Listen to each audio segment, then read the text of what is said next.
عشق کا درجہ اختیار کر لیتی ہے، جس کے نتیجے میں ایمان کامل اور یقین محکم نصیب ہوتا ہے۔ چنانچہ فرمان باری تعالی ہے، سورہ البقرہ آیت نمبر 165، ترجمہ: جو لوگ ایمان لاتے ہیں وہ اللہ سے شدید محبت کرتے ہیں۔ سورہ المائدہ آیت نمبر 54، ترجمہ: اور وہ یعنی اللہ ان سے محبت کرتا ہے اور وہ اس یعنی اللہ سے محبت کرتے ہیں۔ اس محبت کا لازمی نتیجہ یہ نکلتا ہے کہ انسان اپنی خواہشات نفسانی پر غالب آ کر راضی با رضائے الہی ہو جاتا ہے۔ اس کا ہر قول و عمل مطابقت رسول اللہ صلی اللہ علیہ وآلہ وسلم کے سانچے میں ڈھل کر عین حکم الہی کے مطابق ہو جاتا ہے۔ چنانچہ میرے ذاتی مشاہدے میں آیا ہے کہ ذکر کی انقلاب انگیز تاثیر سے ہزاروں فسق و فجور میں مبتلا لوگوں کو صدق دل سے گناہوں سے توبہ کی توفیق نصیب ہوئی اور ان کا کردار خوشگوار رنگ اختیار کر گیا۔ یہی وہ تزکیہ باطن ہے جس سے دنیاوی اور اخروی فلاح و شادکامی وابستہ ہے۔ ارشاد الہی ہے، سورہ الاعلی آیت نمبر 14 and 15، ترجمہ: بے شک بامراد ہو گیا وہ شخص جو برے اخلاق سے پاک ہو گیا اور اپنے رب کا نام لیتا رہا اور نماز پڑھتا رہا۔ گویا تزکیہ باطن اور ذکر اسم ذات لازم و ملزوم ہیں۔ یہی وجہ ہے کہ تمام سلاسل سلوک میں ذکر اسم ذات کو تصوف کے قصر رفیع الشان کی بنیاد ٹھہرایا گیا ہے۔ تاریخ شاہد ہے کہ ہر دور میں مادیت کے تیرہ و تار طوفانوں میں فقیرانے بوریا نشین کی خانقاہوں میں ٹمٹمانے والے چراغوں کی ضوء سے لوگوں کے سینے منور اور ذکر اللہ کی ضربوں سے شیطانی قلعے مسمار ہوتے رہے، اور یہی وہ نفوس قدسی ہیں جو معاشرے کو لادینیت کی منغص یلغار سے بچانے کے لیے ہر دور میں روحانیت کی خوشبوئے جان نواز کے جھونکے لٹاتے رہے۔ انہی اولیاء کرام رحمت اللہ علیہ اور ذکر اللہ کی ظاہری و باطنی برکات سے معاشرے میں اعلیٰ اقدار کا بول بالا رہا۔ حقیقت یہ ہے کہ جب سے اسلامیان عالم کے سینے آتش اللہ اللہ سے سرد ہوئے ہیں، انہوں نے تعلیمات اسلامیہ سے منہ موڑ لیا اور دین سے بیگانگی اختیار کر لی ہے، ان کا ایمان کمزور اور یقین مزمحل ہو چکا ہے، وہ جوش عمل سے محروم اور قوت کردار سے عاری ہو جانے کے باعث اقوام عالم میں زبوں خار ہو کر رہ گئے ہیں۔ دینی شعار اور اخلاقی اقدار سے دوری کے سبب ذہنی ناآسودگی، بے عملی، پریشان حالی اور زولیدہ فکری کے افریت نے امت مسلمہ کو اپنی لپیٹ میں لے لیا ہے۔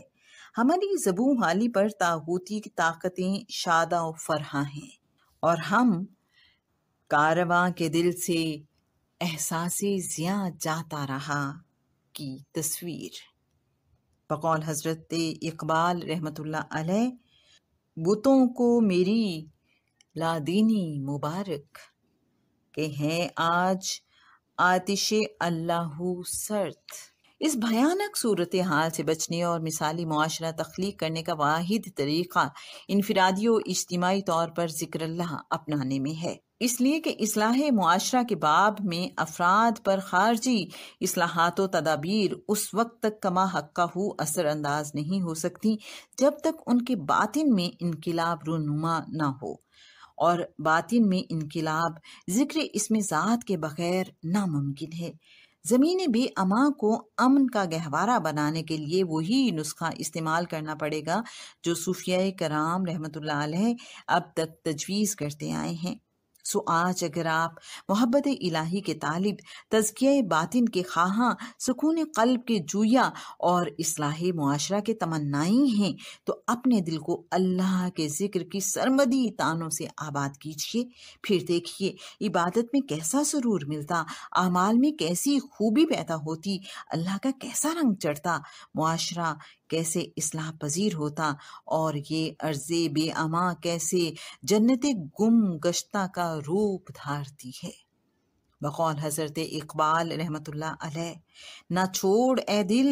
فغانے صبح گاہی، اما شاید